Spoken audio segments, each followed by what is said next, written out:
भक्ति उपासना चैनल के सभी भक्तों को कैलाश पंडित का नमस्कार।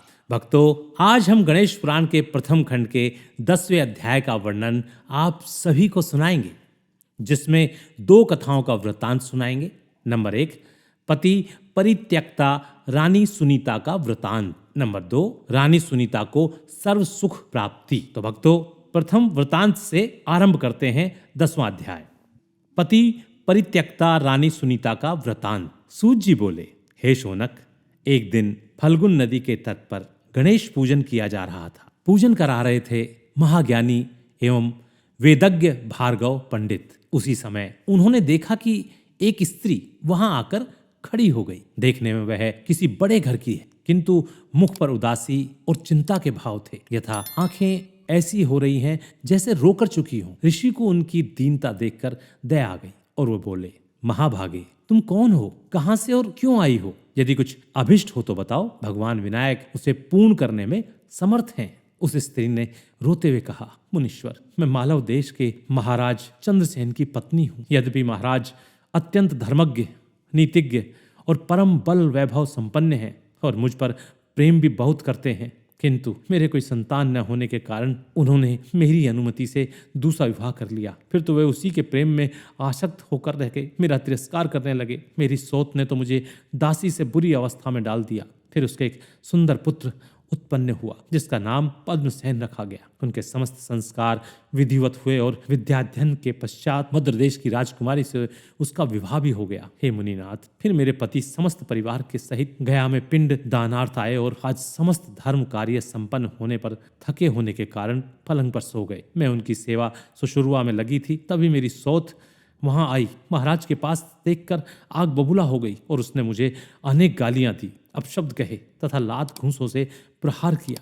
तब मैं अपमान न सहने के कारण आत्महत्या के विचार से शिविर छोड़कर वहां से चली आई और नर्मदा में कूदना चाहती थी कि कुछ मंत्र ध्वनि सुनकर और पूजना आदि को देखते हुए यहाँ चली आई। अब आप मुझे यह बताएं कि आप किस देवता का पूजन कर रहे हैं? क्या इसे करने से मेरा भी दुख दूर हो सकेगा? महर्षि ने उसकी बात सुनकर करुण दृष्टि से देखते हुए कहा, रानी, भगवान विघ्नेश का पूजन कर रहे हैं। यह प्रभु समस्त विघ्नों को दूर कर सभी अभिष्टों के पूर्ण करने में समर्थ हैं। तुम इन्हीं विघ्नराज का पूजन करोगी तो तुम्हारे सभी कष्ट शीघ्र ही दूर हो जाएंगे। यह कहकर मुनि ने उसे बैठने का संकेत किया और पूजन समाप्त होने पर प्रसाद दिया। तब रानी गणेश पूजन का संकल्प करके उन्हीं का स्मरण करती हुई अपने स्थान को लौट गई। दूसरा वृत्तांत, रानी सुनीता को सर्व सुख प्राप्ति। शौनक ऋषि बोले, हे सूत जी, फिर उस रानी ने क्या किया? शिविर में लौटने पर उनका पुनः अपमान तो नहीं हुआ? उसने गणेश पूजन किया या नहीं? यदि किया तो उसका फल क्या हुआ? यह सब वृत्तांत मेरे प्रति कहने की कृपा कीजिए, मेरी बहुत इच्छा है। सूत जी ने कहा, शौनक, रानी सुनीता का अगला वृतांत पार्वती के पूछने पर शिव जी ने इस प्रकार बताया कि रानी अपने शिविर में जाकर सो गई। उसके आत्मघात के लिए जाने आदि की बात पर किसी को भी पता न चला। महाराज चंद्रसेन जब अपने राज्य में लौट आए तब उनके विचार ने पलटा खाया और उन्होंने सोचा कि बड़ी रानी को संतान नहीं हुई तो इसमें उसका क्या दोष है?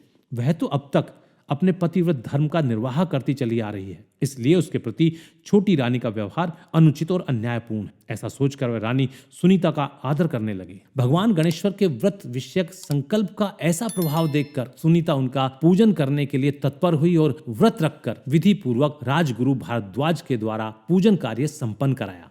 उसने पूजन के लिए महाराज को बुलाया तो उन्होंने छोटी रानी मदनावती को भी सुनीता के भवन में चलने के लिए कहा, किंतु मदनावती ईर्ष्या के कारण महाराज के साथ न गई और वे अकेले ही वहां पहुंचे। हे शौनक, रानी सुनीता ने अपने पति को आए देखा तो बड़ी प्रसन्न हुई। उसने इसे गणेश जी की कृपा ही माना। फिर उसने पति के साथ बैठकर भगवान विघ्नराज का भक्ति भाव से पूजन किया और स्तुति आरती की। प्रदक्षिणा आदि के पश्चात महर्षि भारद्वाज और अन्य ब्राह्मणों को भोजन और दक्षिणा से संतुष्ट किया। रानी सुनीता के यहाँ व्रतोत्सव मनाए जाने और पति देव के उसके भाग लेने के कारण रानी मदनावती नष्ट हो गई और महाराज का भी तिरस्कार कर बैठी। तब तो महाराज उसका साथ छोड़कर रानी सुनीता के भवन में ही रहने लगे। कालांतर में गणपति कृपा से रानी गर्भवती हो गई। तब तो महाराज ने स्वयं ही प्रसन्नता के साथ सुनीता के भवन में श्री विघ्नेश्वर के पूजन का आयोजन किया और उसमें रानी मदनावती को भी बुलाया, किंतु वह रुष्ट रहने के कारण नहीं आई। पूजन के पश्चात महाराज स्वयं ही प्रसाद देने के लिए रानी मदनावती के महल में गए, किंतु रानी ने प्रसाद नहीं लिया। राजा अपमानित हुआ, बड़ी रानी के भवन में लौट आया। उधर मदनावती कुष्ठिन हो गई, इस कारण प्रजा ने उसका परित्याग कर दिया। इधर रानी सुनीता को पुत्र रत्न की प्राप्ति हुई। उसका जन्मोत्सव बड़े धूमधाम से मनाया गया तथा उसके जात कर्म आदि सभी संस्कार समय समय पर कराए जाते रहे, और उस प्रसन्नता के कारण पुरोहित, ब्राह्मण, अतिथि आदि को पर्याप्त दान दक्षिणाएं दी गई। बालक का नाम लक्ष्य पद रखा गया। अब मदनावती अत्यंत दुखित थी। जब उसे अन्य कोई उपाय न सूझा तो रानी सुनीता के पास जाकर बोली, बहन, मुझ पीड़ित पर कृपा करो, मैं तुम्हारी शरण में हूँ। सुनीता को उस पर दया आ गई और उसने कहा, बहन, तुमने भगवान विघ्नेश्वर का अपमान किया और उनका प्रसाद तक ठुकरा दिया था, इसी कारण तुम्हें इस घोर दुख की प्राप्ति हुई है। अब तुम उन्हीं भगवान का व्रत और पूजन करो। यह सुनकर उसने संकल्प पूर्वक भगवान विनायक देव का व्रत और पूजन किया, जिसके प्रभाव से वह रोग मुक्त हो गई और पूर्व सम्मान को प्राप्त कर सकी। अब दोनों रानियां बड़े प्रेम से रहने लगी तथा राजा के साथ गणपति पूजन करती हुई सुखपूर्वक जीवन बिताने लगी। उस व्रत के प्रभाव से राजा सहित उन्हें गणराज के धाम की प्राप्ति हुई। बोलिए गणपति महाराज की जय। और इस तरह 10वां अध्याय समाप्त होता है। नमस्कार।